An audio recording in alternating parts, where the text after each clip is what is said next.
right.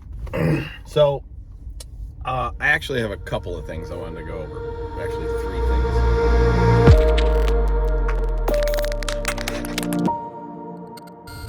So, number one,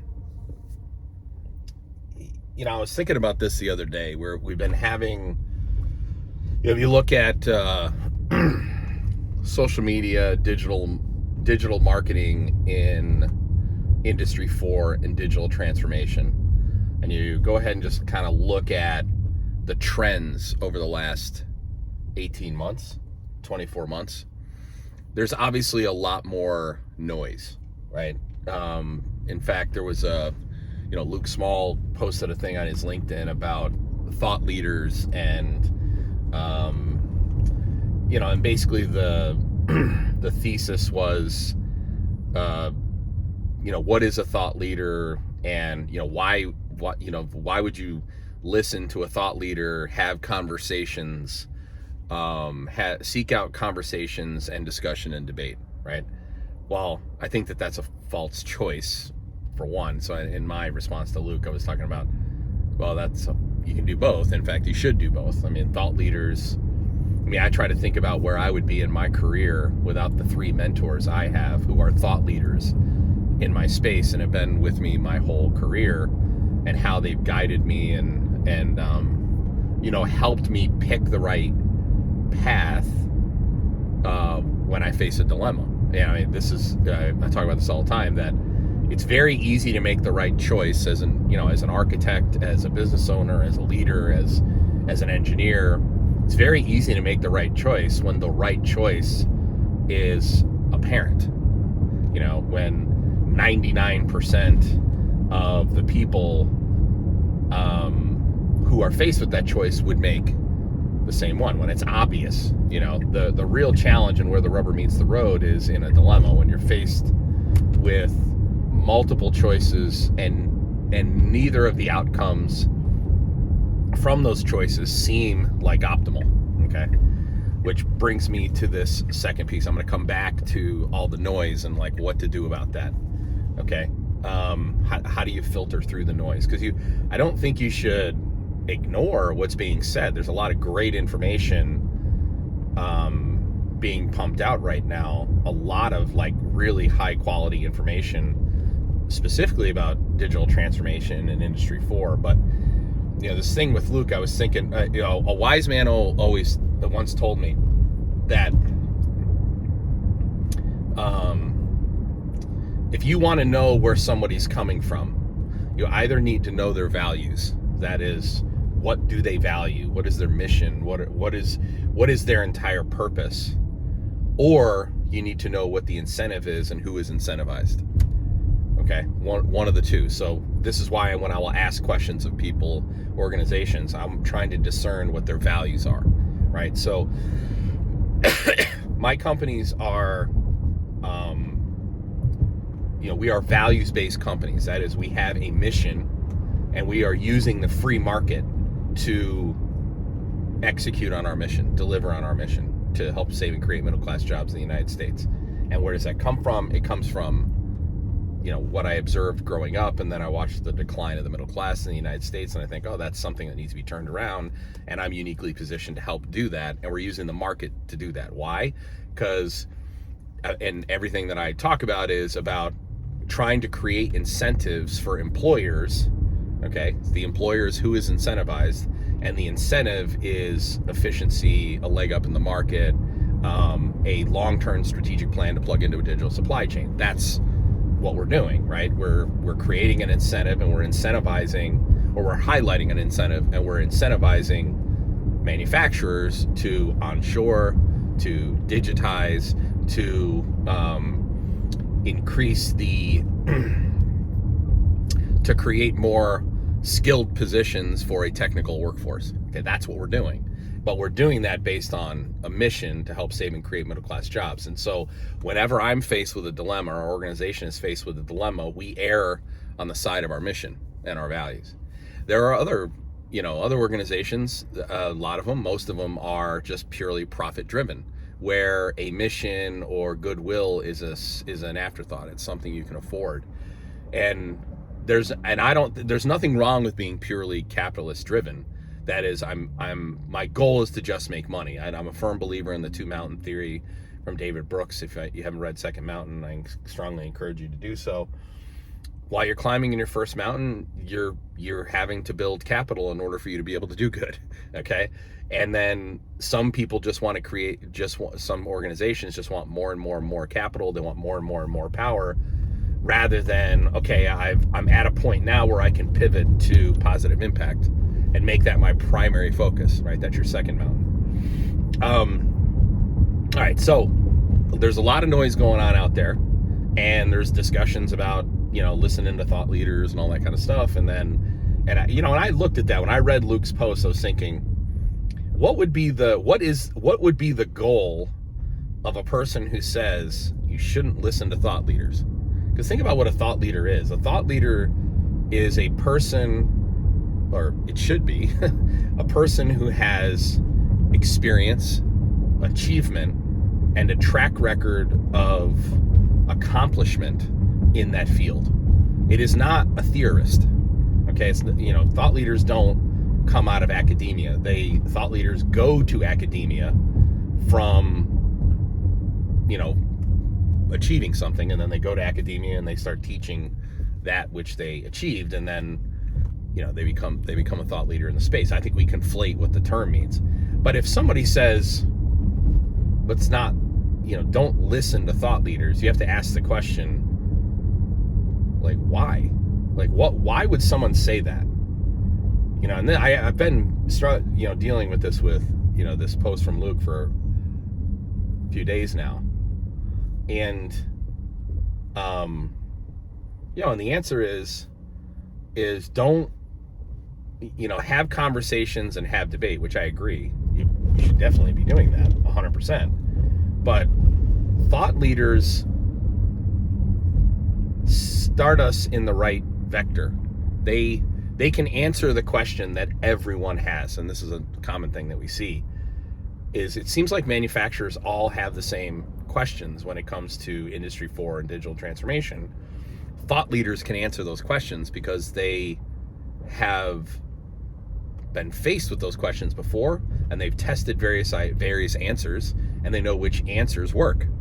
And so a thought leader can discuss on those answers, which brings me to this next point.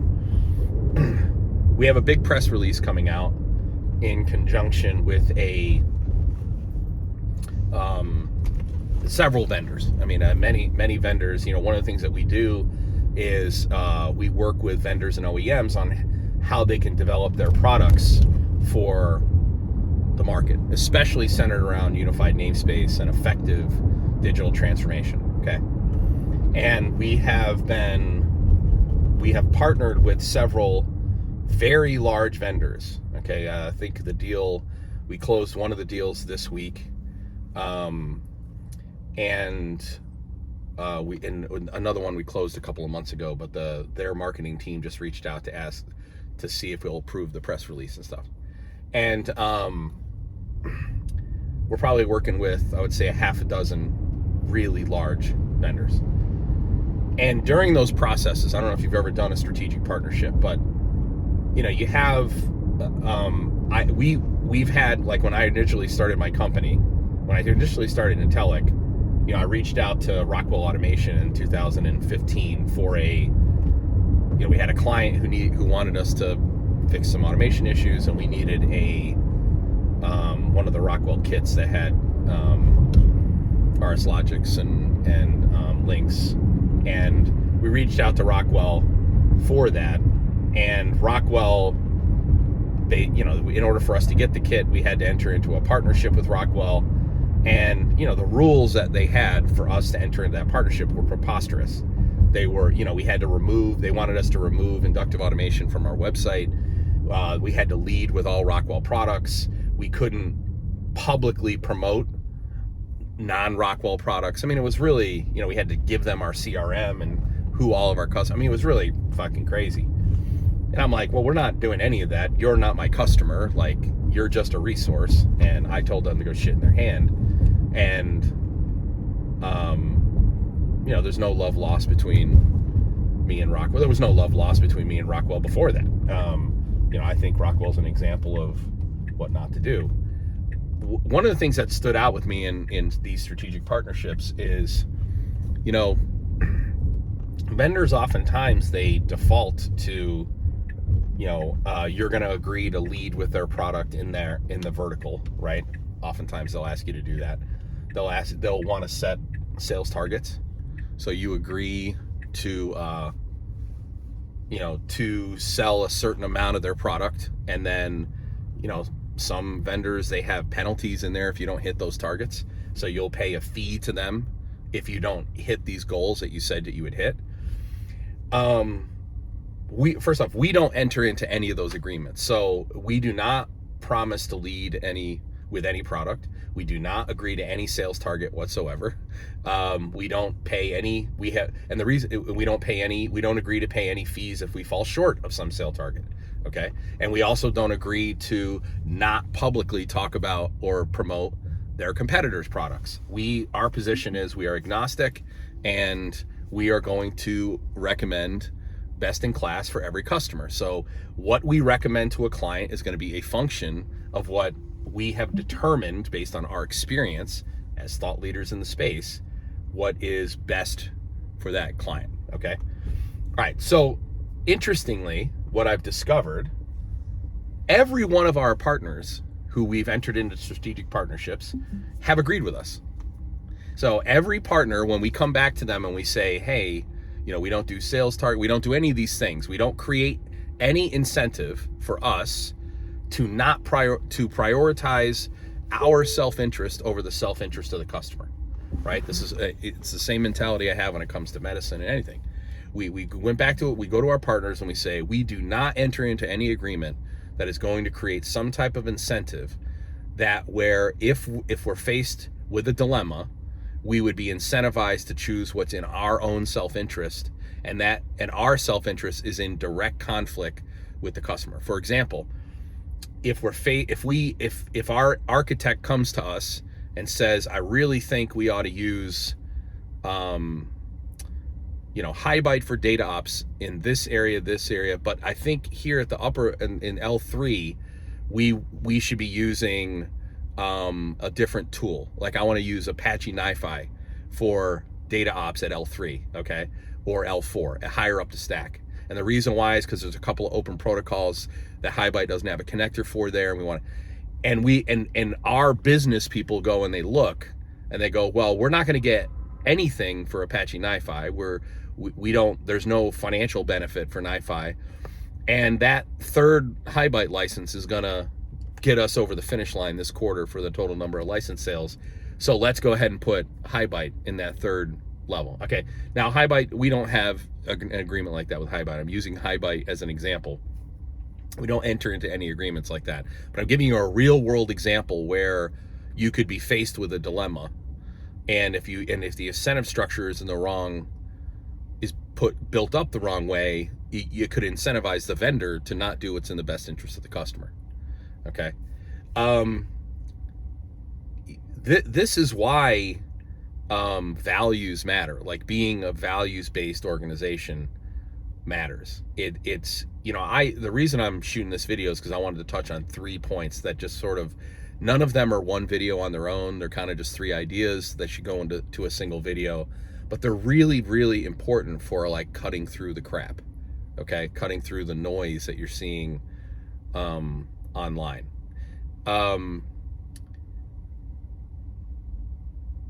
The values, the mission of the people who are trying to sell you something matter.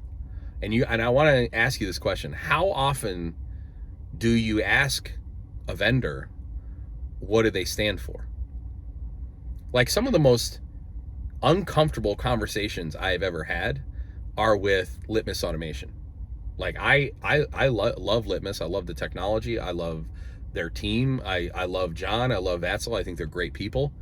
But I've had very direct conversations with them about what is their long game. Why did you create the company? What are your goals? It really looks like, the very first meeting I ever had with them a couple of years ago, I'm like, It really looks like you're positioning this company for sale.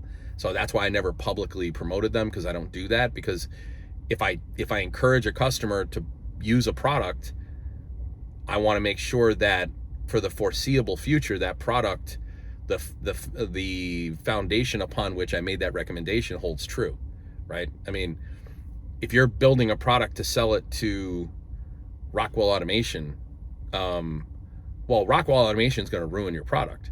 Rockwell would only buy your product so that they could use it to leverage your install base to sell more Rockwell products, and they would strong arm them. So I can't recommend a product that I think might get, you know what I mean? So some of the most difficult conversations I've ever had have been with, vendors, and it's not just Litmus, it's every vendor I talk to. It's very, very direct questions about what they believe and what's their end game and where are they going. Which brings me to this last point, and I'll kind of put it all together.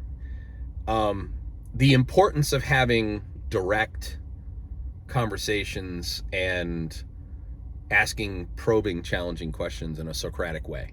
Okay, so for those of you, I'm assuming everyone knows what the Socratic method is, but if you don't, as it applies to what we do, let me kind of explain real quick. If you already know, I apologize, but I want to reference Socratic method, but I want to make sure we agree on the definition. The Socratic method is using questions to get to a conclusion. So let's say I'm having a conversation with a vendor. I would never make a declarative statement to a vendor. What I would do is I would ask that vendor questions. What are your values? Okay. What is your mission? What are you selling? Why are you selling it? What are the biggest challenges you face while you were building this? What is your go-to-market strategy? It's all questions. I'm asking questions that get me to the answers that I'm looking for. Instead of me saying, well, I've had experience like this, or I've had experience like that, and I'm looking for why, and then letting them say, oh, we are why. What you want to do is you want to be able to conclude whether or not they are why based on the questions you ask. Okay. So part of the digital transformation maturity assessment, which we teach people in Mastermind and we use to evaluate organizations, educate, get the architecture's minimum technical requirements, define digital strategy. We use that DTMA process. That process that we have is about scoring organizations across 10 Industry 4 pillars and then showing them where their digital maturity is on a normalized distribution relative to other manufacturers.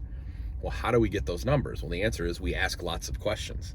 And if you look at the DTMA process, the 5 core meetings of the groups that we meet, there is a script of questions that we ask. And if we can get all those questions answered and all the follow-ups, then we can get to the answers we're looking for that allow us to score a client. One of the community members reached out to me over the last couple of weeks. They've been doing a DTMA. This is in, not in the United States, they're an international partner.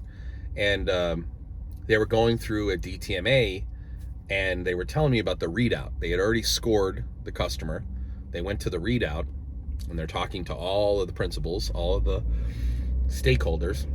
One of the pillars is infrastructure, okay, one of the 10 pillars. And the matrix tells you how to score infrastructure. So you ask questions to get the lay of the land, and then literally based on the answers they give you, you plot them. You go, oh, they are a 2 in infrastructure, or they're a 4 in infrastructure, because the matrix tells you what those numbers are, what they mean. Well, this member of the community who is in Mastermind and Mentorship gave them a low score in infrastructure, and rightfully so. And when they were doing the readout, the engineer in charge of infrastructure for this organization, which by the way is it's not a small mom and pop, it's a big multinational, blew a gasket and yelled and screamed and this is bullshit and blah blah blah, and stormed out of the room. Well, they reached out to me and I said, I've never had that happen before, like, what do you do here? And I said, well, here's exactly what you do. Thought leader, okay, and mentor to mentee. Here's exactly what you do. I think the inclination of this community member was to play nice. Let's pretend it didn't happen. Let's cross our fingers and let's hope that this guy isn't too much of a problem. My recommendation was he has to go. Okay, I thought about it, and I asked a series of questions. They gave me the answers, and then I said, you have to recommend that they terminate or remove him from that position. Okay, so you need to go back to your document, and in your recommendations, you need to recommend that engineer be terminated or be moved out of that role for these reasons. And I laid out the argument that if his mindset was what's best for the organization, and he is presented with something that says we are on the wrong track, then his response would be that, oh, okay, great info. All right, he would intersect what he's already doing with what the gaps are. And he would go, here are the things I need to do to get that score up. That's not what he did. What he did was he defaulted to defending that which he owns. Okay? Now, let's say he evaluates the score and he says, well, it's incorrect for these reasons, these 6 reasons. I think you guys missed this, and this. That isn't what he did. What he did was he reacted emotionally and without regard for the facts. And so I laid out the argument for why he's got to be terminated, and you need to put this in your document. You should also set up a follow-up meeting with the IT group and have a conversation with, and you need to demonstrate you're the expert. You need to demonstrate that you understand that having a person like that involved in the pilot or the proof of concept is a recipe for having that pilot or proof of concept derailed. And then you also need to offer, if you know of someone who could be promoted into the role that you've identified, make that recommendation. If not, offer to help them hire a replacement. Okay. Based on my experience doing digital transformation and doing DTMAs, and that was me as a thought leader and a mentor passing on what I had learned, and what is most effective. Okay. And what is necessary for success. And that mentee, the member of the community, heeded that advice. Okay. Had that meeting, and then the vice president of IT asked to have even another follow-up meeting, and all of that was because of a demonstration of expertise, and that demonstration of expertise came from the experience of a thought leader. Okay, I want to finish with this last point, kind of put it all together. I was thinking about this the other day. One of the biggest challenges organizations face, a lot of the noise, like if you go on LinkedIn or go on YouTube or go on any of the Industry 4 forums, one of the biggest challenge you face is everyone is trying to promote a product. Like, you'll have the CEO or the CTO or the chief operating officer of these OEMs going into threads and saying, you know what, I agree with what you're saying, and that's why we created this product. They'll say, I agree with what you're saying, and then the next 15 sentences are all about this product they developed that ostensibly addresses the issue you raised. Okay. Now, I have no problem with promoting organically. I don't have any issue with that. But when you have just one sentence that addresses the conversation and the rest of it's just kind of like a marketing pitch, that creates noise.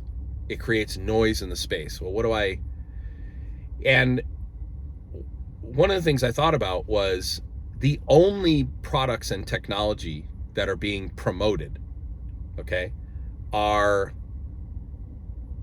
there, and who they're being promoted by, are products that people stand to benefit financially from promoting, and the people who are promoting them are those who have an incentive to promote.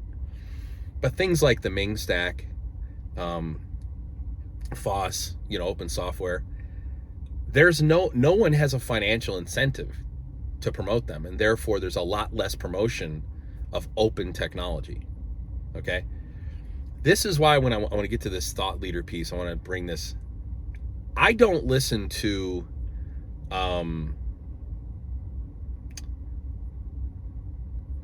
I read everyone's content. Like if you're a person who has a big following in this space, I read your content. Okay. If it comes across, or the team says, hey, what is it? This guy said such and such, you should, what do you think? But I listen to very few people. I mean, I might take a nugget out of, but I listen to very few.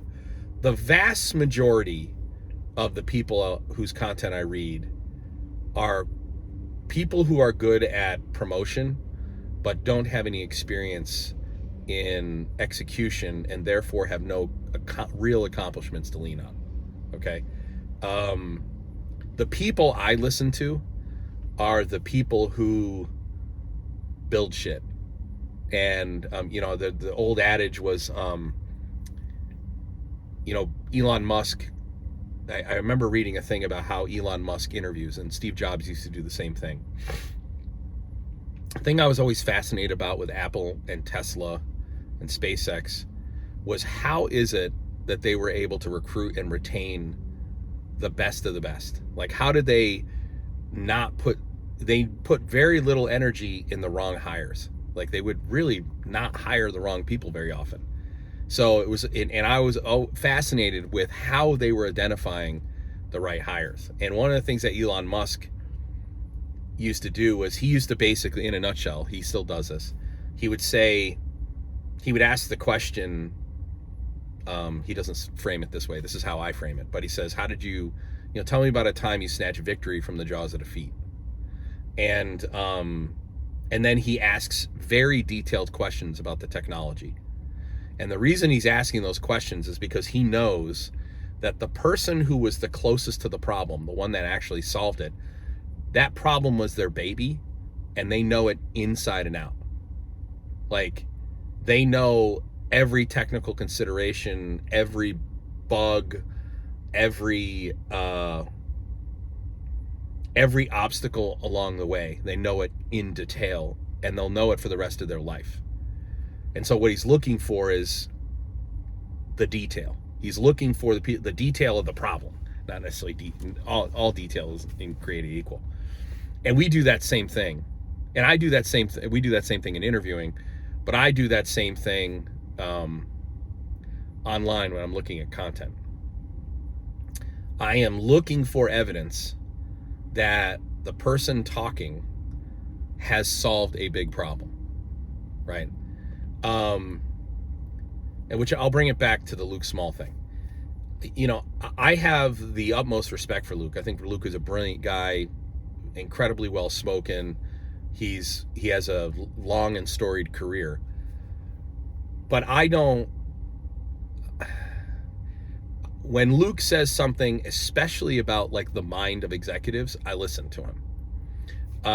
When he talks about the psychology of the executives and he talks about the kind of stuff, I listen to him.